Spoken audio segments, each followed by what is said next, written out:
Hello, and welcome to Grug Gaming, and welcome back to our playthrough of Dominions 4. If you remember, in our last episode, the Dark God Mundhir of Baratos was marching south into our domain. But do not worry, I have come up with a plan that should see us through this difficult time.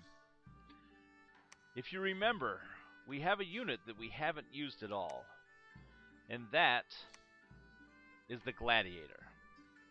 Now the Gladiators cost very little resources and a little bit of gold, but they only fight for one battle. So what I am doing is recruiting a large number of Gladiators. Our entire force of mages is moving north from our capital. We are going to have a showdown with this god, and we will throw the bodies of these gladiators' slaves against him in a wave of death that will blind him from the fire that will rain down upon him from our mages. Hopefully he stays close so we can enact our revenge. But while we're moving there, we have a date with Ner'Zarath as our army continues to march north. Since we have this set up, along with our recruitment, let's go ahead and end this turn.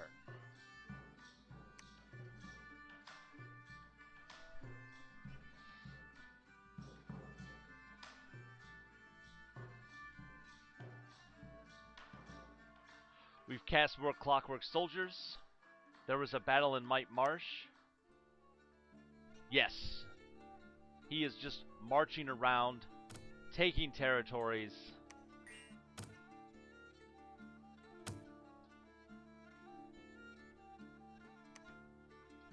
I'm sure he's going to just chew through this militia very quickly.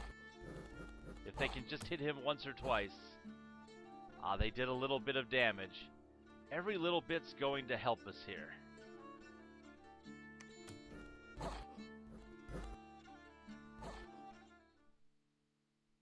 There was a battle in the Bulwark. This is us moving north again. We have a massive army on the march.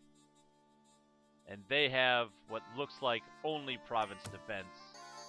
As revenge on Helheim, I'd like to watch this play out.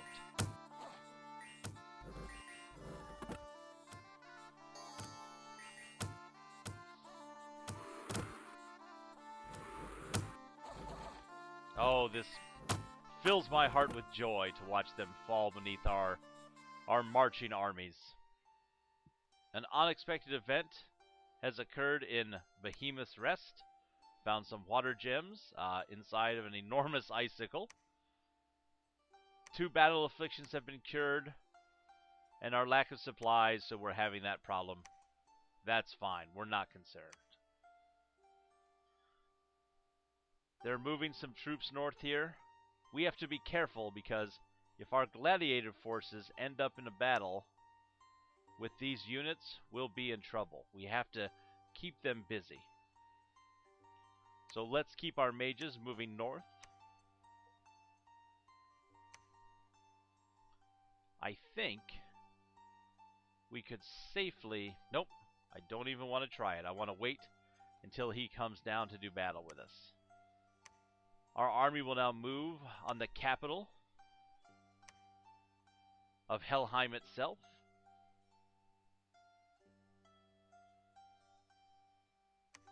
We're continuing to recruit in the south.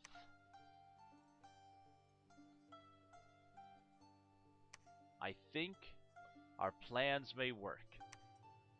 Let's continue to cast our Clockwork Soldier spell. To show you those Clockwork soldiers, by the way, that we've been recruiting, here's what they look like. A Clockwork Soldier is a spring-driven, automated warrior. The spring of the Clockwork Soldier is wound up before battle, and the soldier is released close to the front of the battle and pointed at the enemy. The Clockwork Soldier then quickly walks forward, driven by its magical springs. If everything goes as expected, the Clockwork Soldier will use its sword to tear into the enemy ranks, and its shield will whirl around in a random fashion to block enemy attacks. Fortunately, the springs of the clock and clockworks powering the soldier will only allow for a short burst of frantic attacks before they need to be wound up again.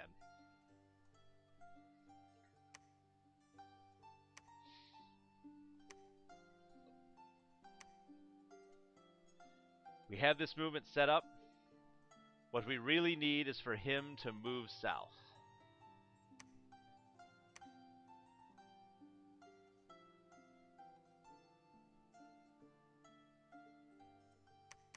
I do not need us to recruit 100 more of these.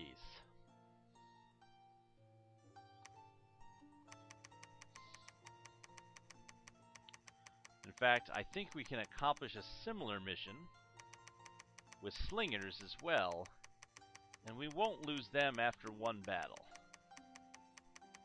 But they will cost us more upkeep in the long run.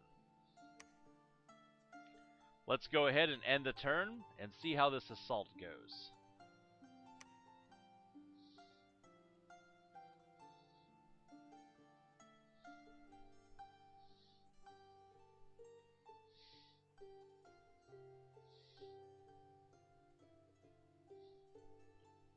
We've cast Clockwork Soldiers. There was a battle in Helheim. Let's see what held up our troops as they marched towards the gate of their capital. Our army, it looks like they may have brought out all the stops. We have that champion who's been around for quite a while. Their Valkyries. More of their troops hidden in glamour. More of their mounted troops. And even what looks like a Mound King. This is an undead general, most likely summoned by Narzaruth. Let's watch how this battle plays out.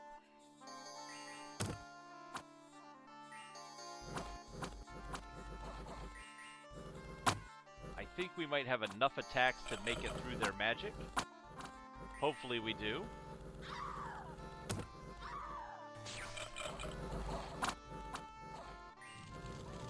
Their Valkyries tried to fly in to attack us in the rear, but this army unit that was held up is making short work of them, and is now moving forward to do battle with this glamour-protected Helheim.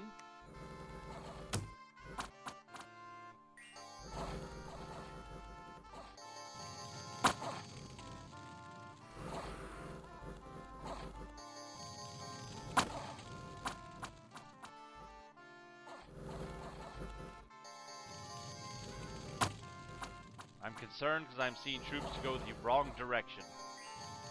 When troops go this way, that's not a good sign.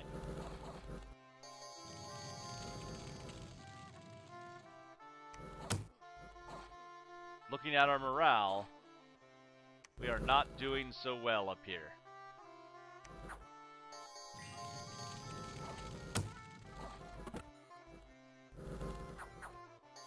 There we go. They're starting to turn tail and run.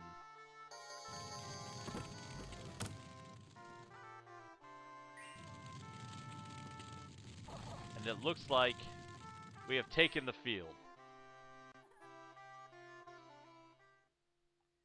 Let's take a look at what our losses were. We lost 72 of our 278 Principe in that battle. One of our levies, some standards, light cavalry we don't really care about. All of our leaders made it through all right. All of our mages did. This was an expensive battle, but one we had to take.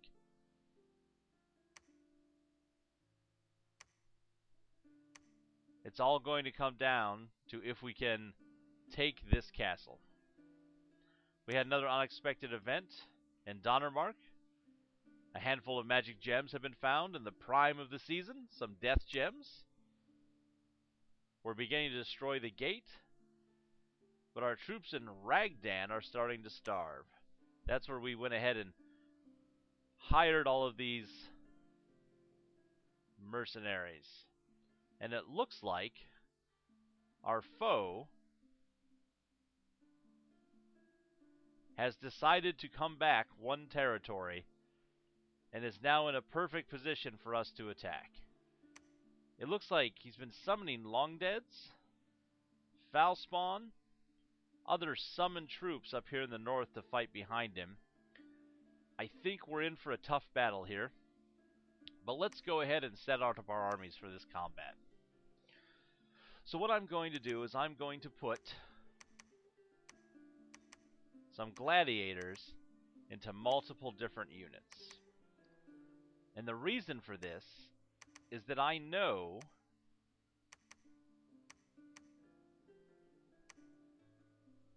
that they're going to flee. The entire point of each of these units is merely to get in the way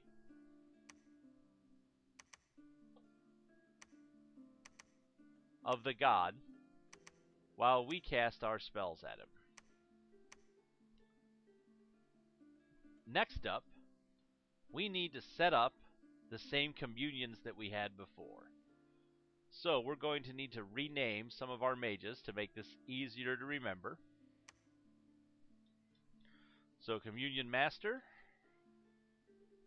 as much as I would love to keep their wonderful names, we need to win this combat.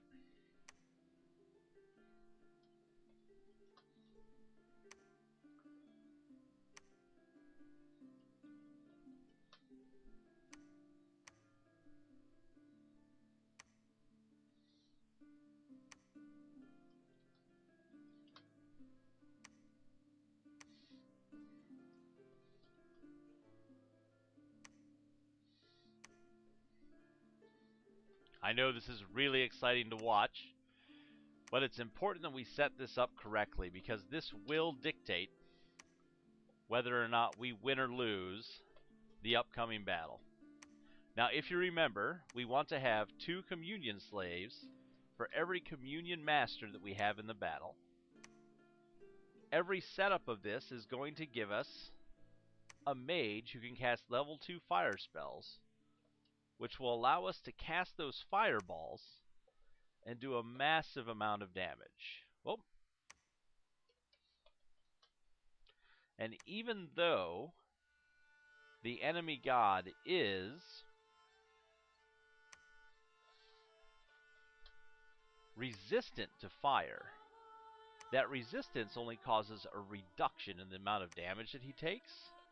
So if we can do enough damage to him, it won't matter if he's resistant, because we'll eat right through it.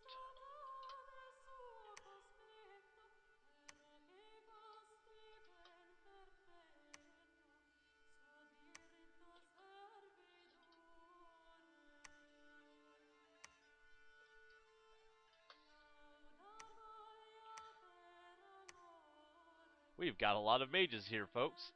I didn't even realize that we had built up such a large number.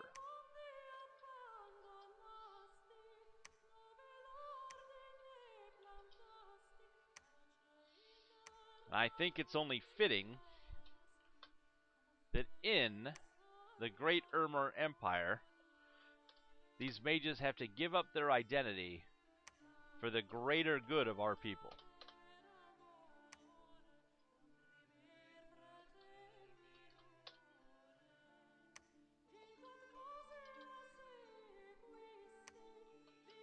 Alright. Now that we know who is going to be doing what in the combat, we need to go ahead and set up their instructions. So, our communion mages, I'm not going to bother with the Phoenix power. I want them to right away begin casting that fireball spell as soon as they can. So I'm going to cast Communion Master, and then Fireball.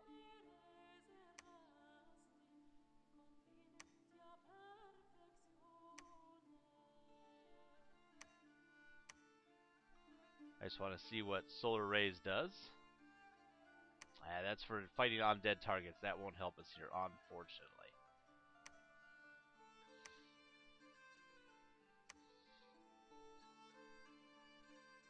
and then continue to cast spells. So, all of our communion masters will be doing this.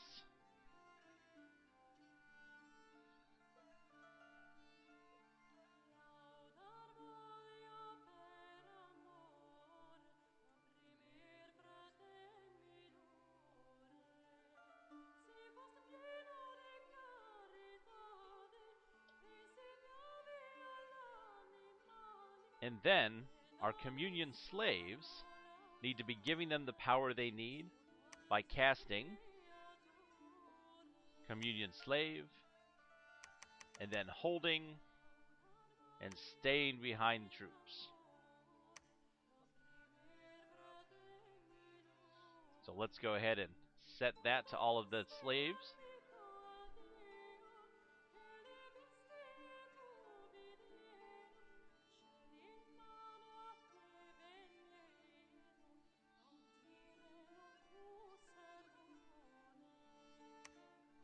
The Pontifex can do whatever he wants, just help us out. He's not part of the battle plans, but he will give us a little bit of extra magic on the battlefield.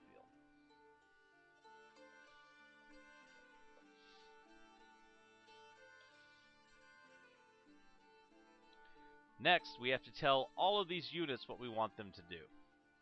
And again, we want them to just hold the god up. So we need to spread them out a little bit. If you remember, that god can attack 2 or 3 units in front of him at a time. So I'm going to put this big block of Lion Tribe troops in the very front. They're on discipline. We can't tell them what to do. And then we're going to stagger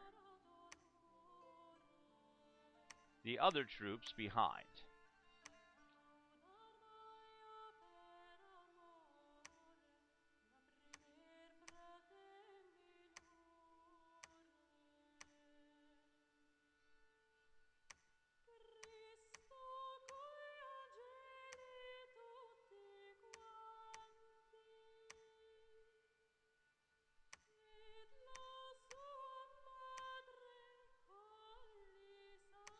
And I fully expect every single one of these troops to die in this combat.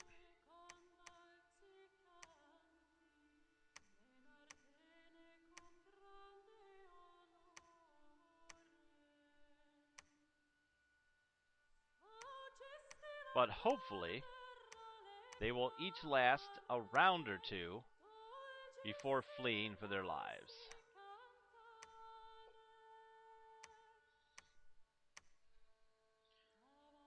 This block will run up, but then we want some of these to attack.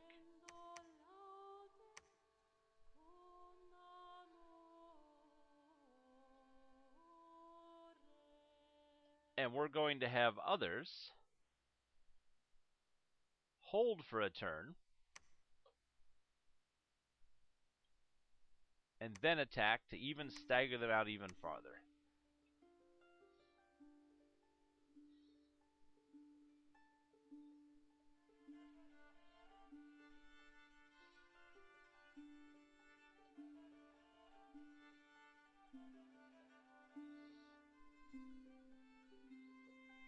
Alright.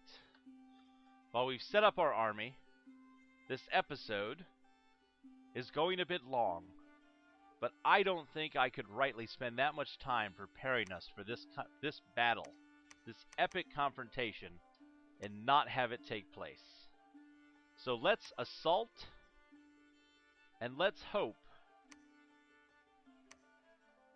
that he doesn't decide to become skittish on us and flee for the hills before our army gets there. Here's hoping. Let's see what happens.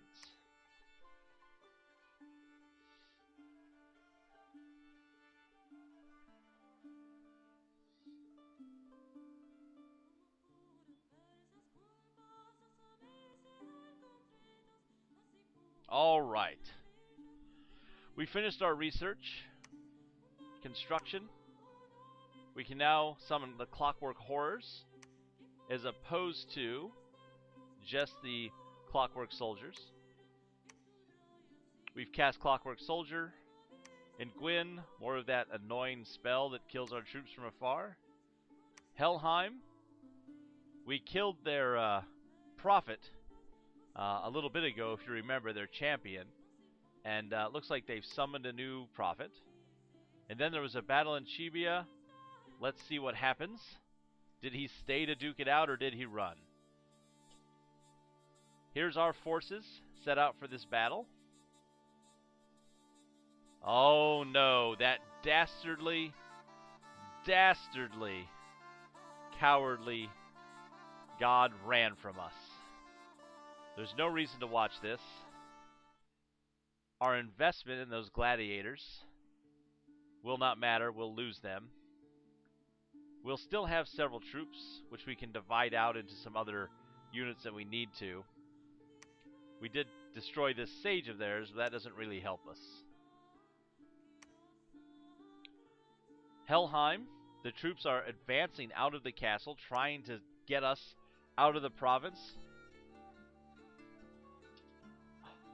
It looks like it's the god himself, Ner'Zharuth, who has charged. Let's see how he takes to all of our mages and holy acolytes.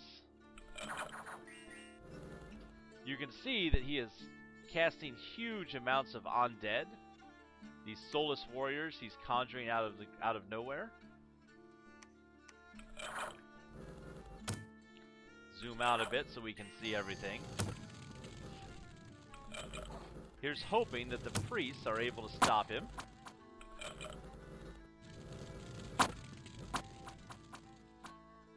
It is amazing how many troops he is able to summon.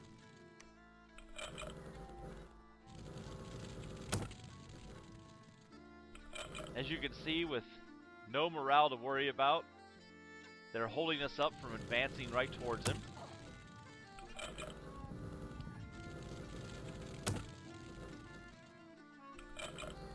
Our mages are deciding, and our priests, that they just want to kind of hang out in the background and not actually help with anything.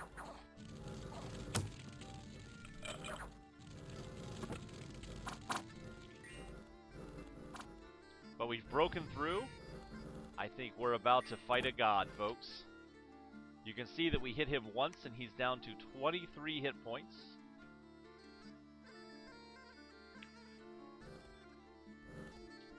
And down he goes.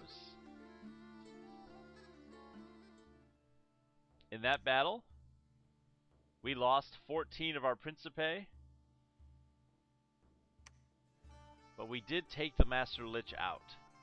Now, being immortal, he's not going to die. He's going to come up somewhere else. But we did defeat him. An unexpected event in Phoenicia.